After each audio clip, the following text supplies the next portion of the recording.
Hello dear student, स्वागत है आप सभी का आपका अपने YouTube channel national technical world में।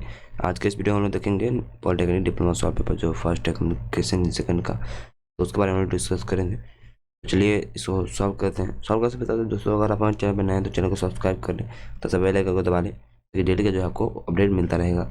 अगर आप हमारे टेलीग्राम चैनल को ज्वाइन नहीं किए तो टेलीग्राम चैनल को ज्वाइन कर दीजिए, साथ ही साथ अपने मित्र को शेयर कीजिए ताकि ज़्यादा से ज़्यादा इससे आपको हेल्प मिल सके।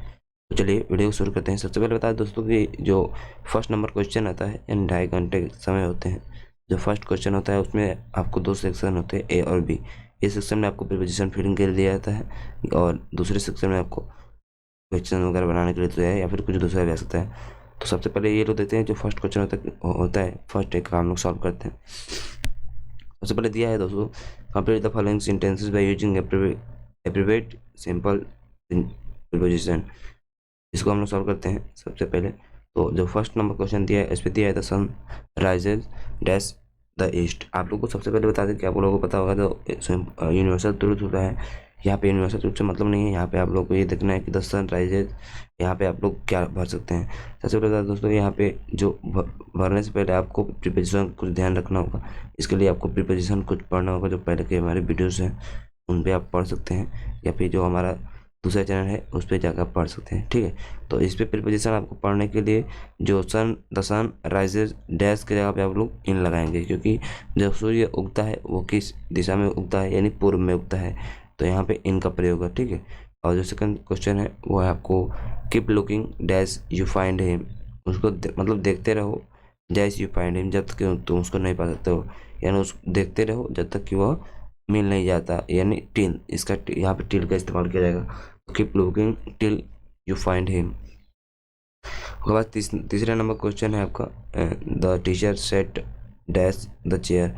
अब चेयर की बात आए दोस्तों तो चेयर 2 प्रकार के होते हैं, आप लोगों को पता होगा। एक जिसमें हैंड होता है और एक जो स्टूल चेयर होता है वो भी होता है। ठीक है, तो जो हैंड वाला होता है, अगर हैंड वाली चेयर की बात आती है तो यहाँ पे अंडर का इस्तेमाल होता है। तो यहाँ पे अंडर का इस्तेमाल होगा, the teacher said on the chair. ठीक है, ऑन अंडर द चेयर। और उसके बाद आता है आपका चौथा नंबर है the train quickly speed away the station. आप लोग यहाँ पे बताना है कि दोस्तों आप लोग पता होगा कि कोई भी चीज़ कहीं से जाता है तो वहाँ पे हम लोग इस्तेमाल करते हैं फ्रॉम का। जैसे कि राम अयोध्या से वनवास गए, तो अयोध्या से वनवास को गए राम, या फिर को, जहाँ पे को आ जाए ना, जैसे कि आप लोग देखे होंगे कहीं पे भी को का इस्तेमाल होता है। जैसे राम को छोड़िए, जैसे हो गया सुनील पटना को जाएगा, पटना हो जाएगा तो सुनील कहाँ से पटना हो जाएगा, यानी सुनील मिर्ज़ापुर से पटना को जा सकता है, इलाहाबाद से पटना को जा सकता है, लखनऊ से पटना को जा सकता है। तो यहाँ पे फ्रॉम का इस्तेमाल होगा। ठीक है, तो यहाँ पे होगा the train quickly speed away from the station. 5वें नंबर क्वेश्चन की बात करें तो 5वां नंबर है ये आपका there is always darkness. Darkness कहाँ होता है, तो डार्कनेस लैंप में तो होता नहीं, कि डैश लैंप दिया है लेकिन लैंप अगर जलाएं तो वहाँ पे डार्कनेस नहीं होता है। आप लोगों को पता होगा डार्कनेस कहाँ पे होता है, जहाँ पे लैंप जलता रहता है जस्ट उसके नीचे होता है, तो वहाँ पे अंडर का इस्तेमाल होगा। ठीक है, तो यहाँ पे अंडर लगाएंगे। ठीक है, there is always darkness under the lamp. ठीक, और अगले प्रश्न को बताते हैं। तो अगला क्वेश्चन है आपका make questions for the bold word in the given sentences. आपको क्वेश्चन बनाना है, क्वेश्चन टैग बनाना है, लेकिन उसके साथ साथ आप लोग को ये भी देखना है। ठीक है, तो सबसे पहले इसको हम लोग सॉल्व करते हैं। जो सेकंड नंबर है आपको ये है ही कैन स्पीक चाइनीज। अब चाइनीज जो है एक भाषा है, तो उसको सॉल्व करने, उसको देखने के लिए हम लोग सबसे पहले ये देखना होगा कि चाइनीज तो बोल सकते हैं लेकिन कौन बोल सकता है, या फिर वो कौन लैंग्वेज बोल सकता है, इसको भी इस्तेमाल करते हैं। तो यहाँ पे आप लोग हम लोग इसको सॉल्व करते हैं। यहाँ पे आप इसको ये भी बोल सकते हैं कि व्हाट ही कैन स्पीक, या फिर which language he can speak. ठीक है, या फिर which language he can speak. ठीक है, तो ये पहले का होगा। और दूसरे नंबर क्वेश्चन की बात करें तो दूसरा नंबर यहाँ पे हम लोग देखते हैं। तो दूसरा नंबर क्वेश्चन, एक मिनट,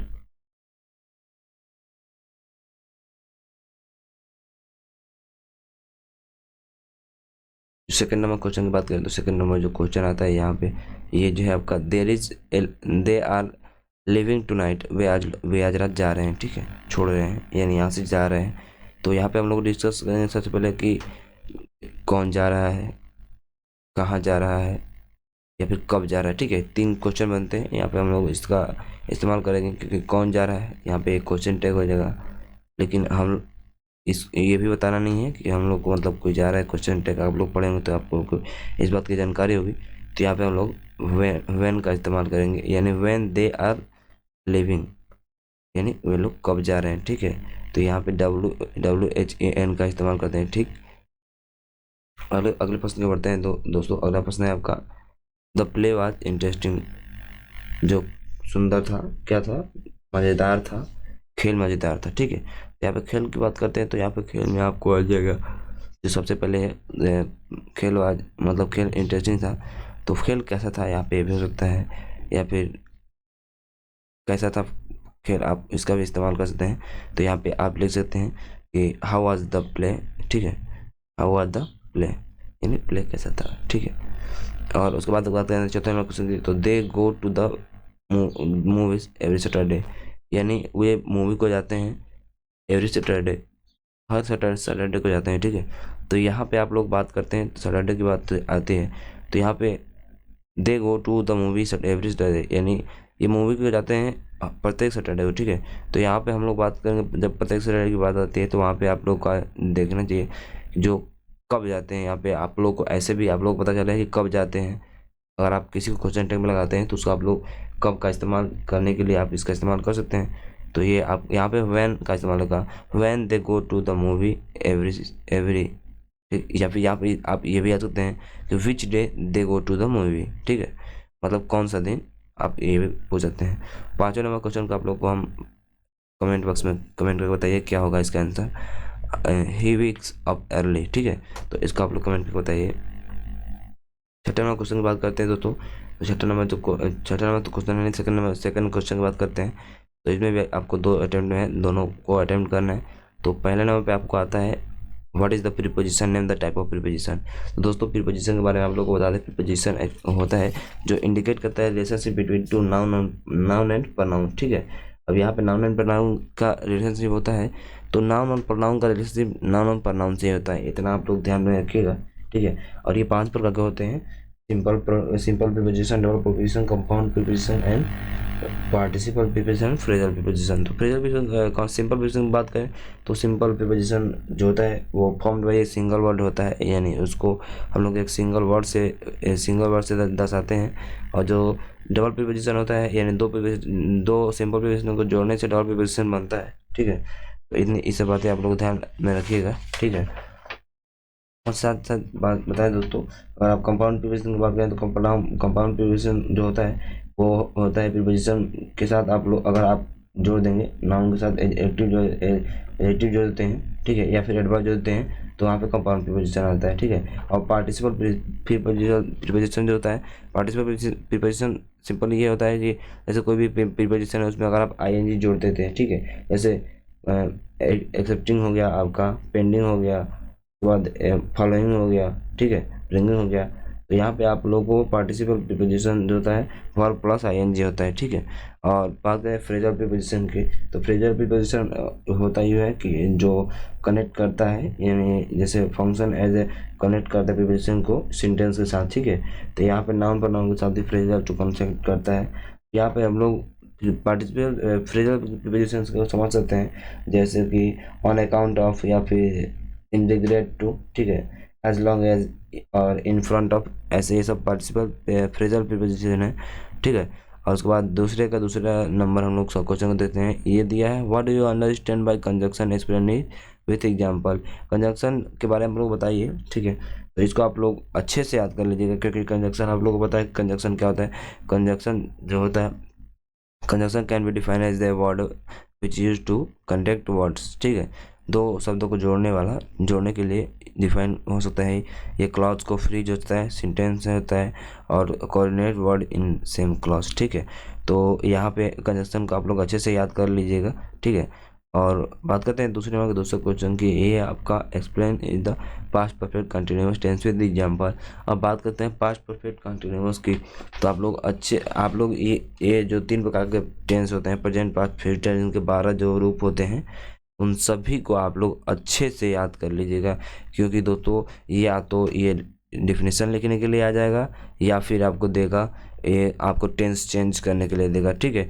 तो उसको आप लोग अच्छे से याद कर लीजिएगा, ठीक है। और अगला प्रश्न क्यों बढ़ते हैं दोस्तों, अगला प्रश्न है आपका जो दूसरे का बी नंबर का है, ये आप लोग को सिनोनिम्स लिखना है, ठीक है। यहाँ पे आप लोगों को बता दें दोस्तों, जो कैपेबल होता है, कैपेबल मतलब होता है योग्य होता है, उसको योग्य का एटोनिम्स अपोजिट लिखना है, तो वहाँ पे इनकेपेबल होगा, ठीक है। तो इनकेपेबल भी हो सकता है, और उसके बाद और कुछ होते हैं वो भी हो सकते हैं, जैसे कि इनकेपेबल हो गया, उसके बाद जो कैपेबल नहीं होता है उसका भी हो सकता है, ठीक है। और बात करते हैं अगले प्रश्न की। तो अगला प्रश्न है आपका, ये है डिसाई है, डिसाई। तो इसके बारे में हम लोग देखते हैं, ठीक है। तो इसको सॉल्व करिए, इसको जल्दी से आप लोग कमेंट करके बताइए इसका जो होगा ये क्या होगा, ठीक है।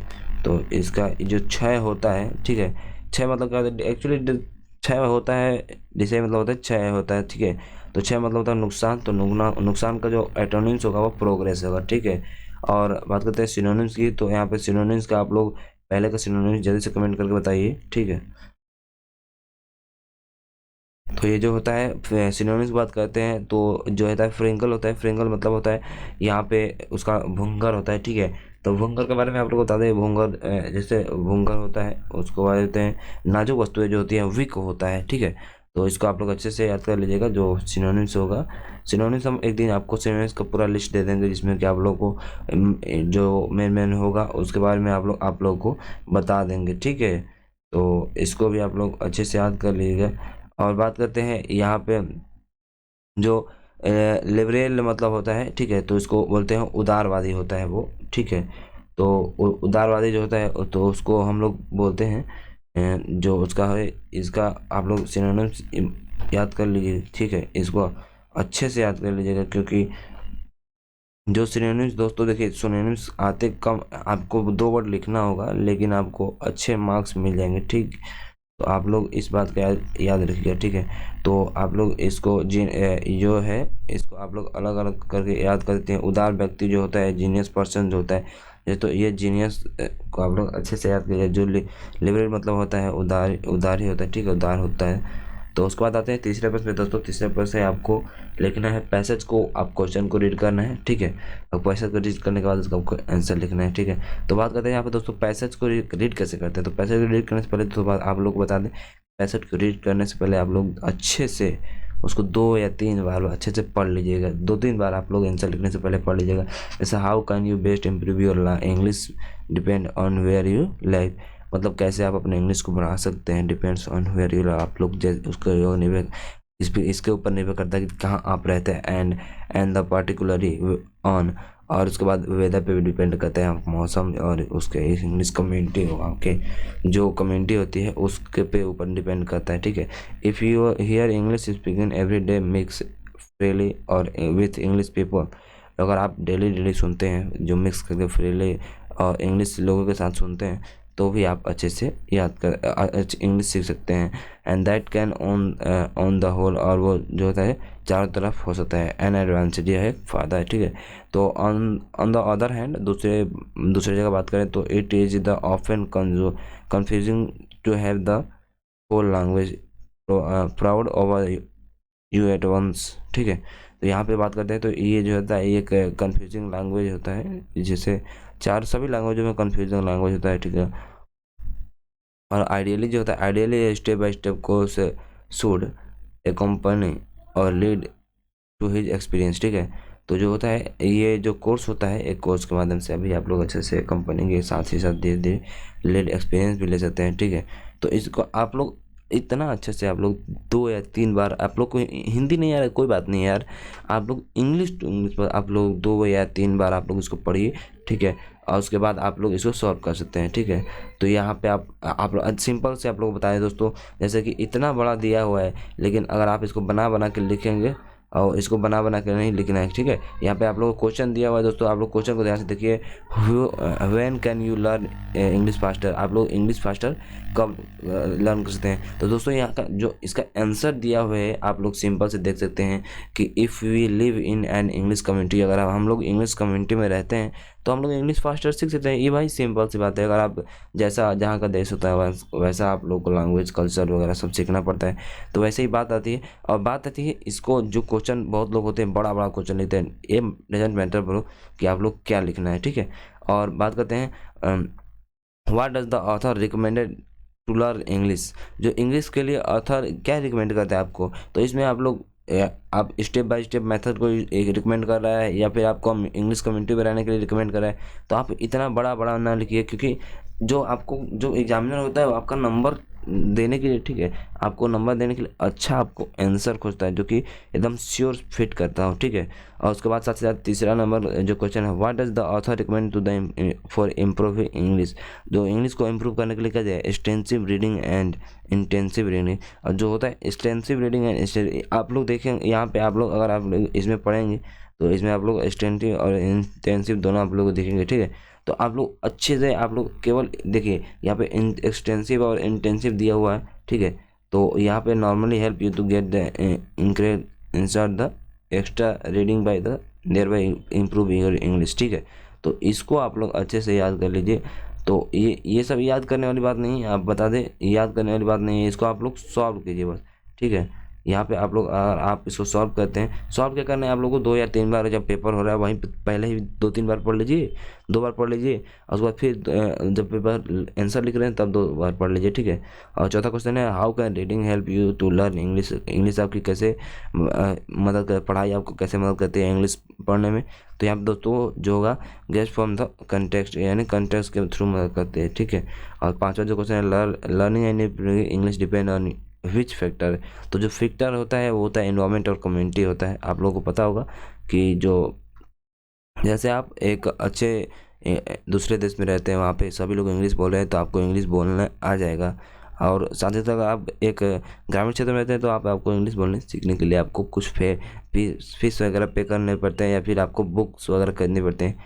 तीसरे का जो सेकंड नंबर क्वेश्चन है, यहाँ पे आप लोगों को सेंटेंस कंप्लीट करना है, ठीक है। तो सेंटेंस कंप्लीट करने के लिए आप लोग बता दें कि यहाँ पे अलग अलग जो दिया हुआ है, जैसे पहले में आप लोग देखिए दिया हुआ है कि इट इज ऑलवेज यूज दिया हुआ है। अब यूज का कौन सा फॉर्म आपको भरना है, ये क्या भरना है आपको नहीं पता है, ठीक है।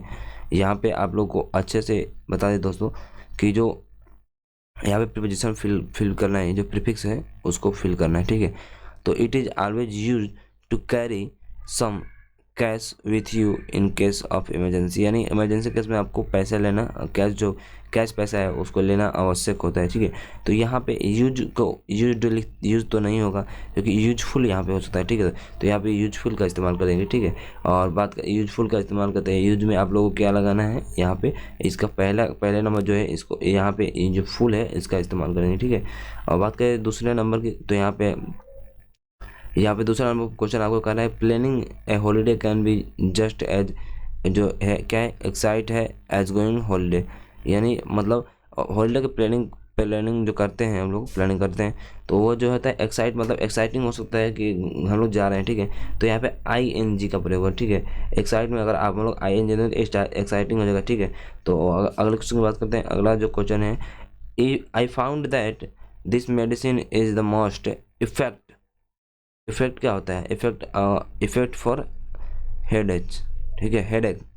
तो आप लोग बता दें कि यहाँ पे जो अगर कोई व्यक्ति है वो कह रहा है कि मैंने पाया कि ये मेडिसिन क्या है, इफेक्ट है। इफेक्ट को इफ जोड़ते हैं यहाँ पे इफेक्टिव जोड़ देंगे तो यहाँ पे क्या होगा, इफेक्टिव। जैसे कि आप लोग बताएं कि यहाँ पर प्रभावपूर्ण होता है, इफेक्टिव मतलब यहाँ पे प्रभावशाली होता है, ठीक है। तो यहाँ पे बात करते हैं चौथे प्रश्न की। तो चौथा प्रश्न है, सी स्पीक्स वेरी वेल। वो क्या बोलती है, कैसे बोलती है, वो तो हम लोग को पता नहीं है। अरबिक है, यहाँ पे आई सी जो है अरबिक को जोड़ देते हैं, ठीक है। यहाँ पे अरबिक होगा, ठीक है। सॉरी, एक मिनट।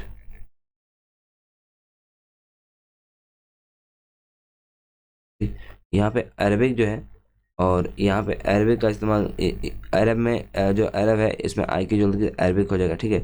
और बात करते हैं 5वें नंबर क्वेश्चन की। तो जो 5वां नंबर क्वेश्चन है आपका वो ये रहा कि you must not B poly. तो लास्ट में जो बताया आप लोगों को पता है, यहाँ पे आप लोग क्या करना है, यहाँ पे ऑन दिया हुआ है, ऑन को आप लोग सफिशिएंट प्रोफिस बोला था तो आप इसमें पहले जोड़ देंगे, ठीक है। तो जो क्या होगा इसमें, you must be not be on politic और उसके बाद योर बॉस, यानी सॉरी दोस्तों, हम अनपोलाइट पर थे, ये पोलाइट है, ठीक है।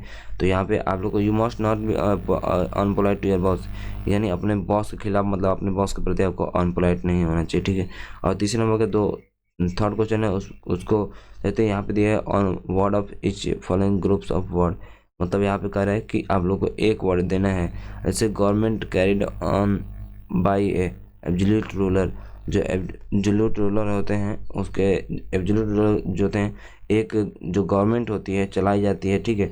तो एब्सोल्यूट रूलर आप लोग जल्द से कमेंट कर बताइए एब्सोल्यूट रूलर का हिंदी क्या होता है, ठीक है, ताकि हम लोग इसको सॉल्व कर सकते हैं फटाफट से।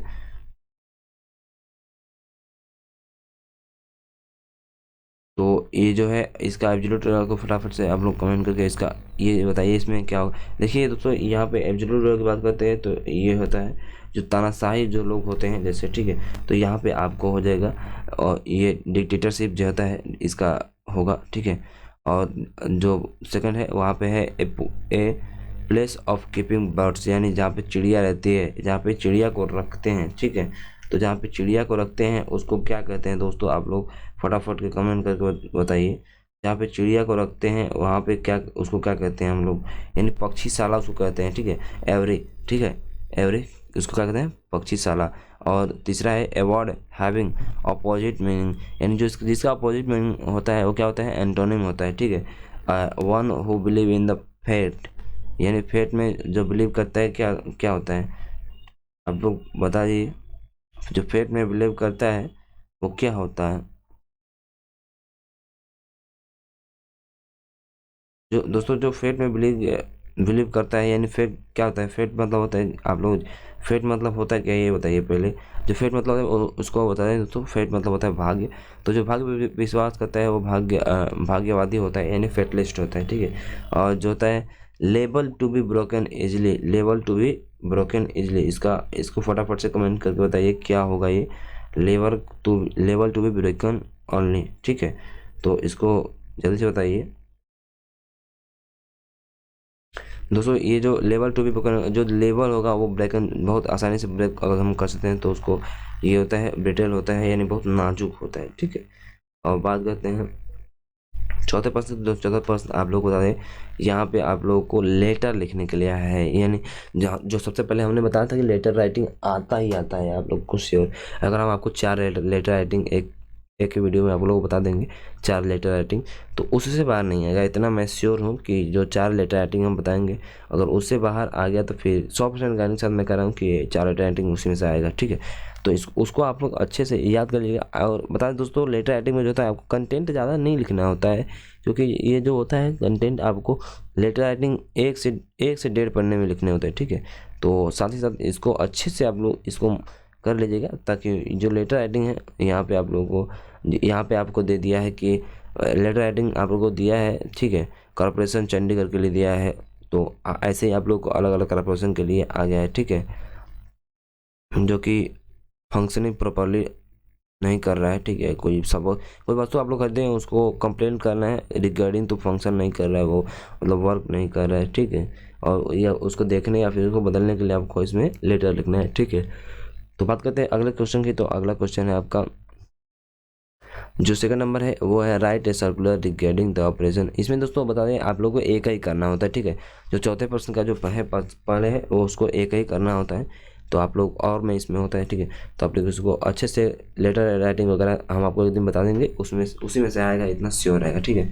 उसके बाद फिर आपको रिपोर्ट लिखना है, लेटर रिपोर्ट ये सब चार हम आपको बताएंगे, चारों के चारों आपको पेपर में आएगा जरूर, ठीक है। और पांचवा की बात करते हैं, वो है पांचवा है राइट एन ऐसे टू द फॉलोइंग ऑफ, मतलब निबंध लिखना है। तो निबंध दोस्तों आप लोग पता होगा, निबंध से लिखने से पहले आप लोग बता दें 250 वर्ड में निबंध लिखना है, यानी आपको 3 या 4 पन्ने निबंध लिखने हैं। तो निबंध लिखने के लिए आप लोग पहले नंबर जो होता है फर्स्ट क्वेश्चन फर्स्ट होता है उस पर अच्छे से उसके बारे में लिखिए कि क्या होता है कैसे होता है, फिर उसके लाभ फिर हानियाँ, ये सब आपको लिखना होता है, ठीक है। ये 3 दिया हुआ है, drug drink and drive never go together, ठीक है। तो उसके बारे में भी दिया होता है, ठीक है। तो इसको सॉल्व करने के बाद आप लोग बता दें, इसको आप लोग 3 या 4 पन्ने में आप इसको सॉल्व कर सकते हैं, ठीक है। बात करते हैं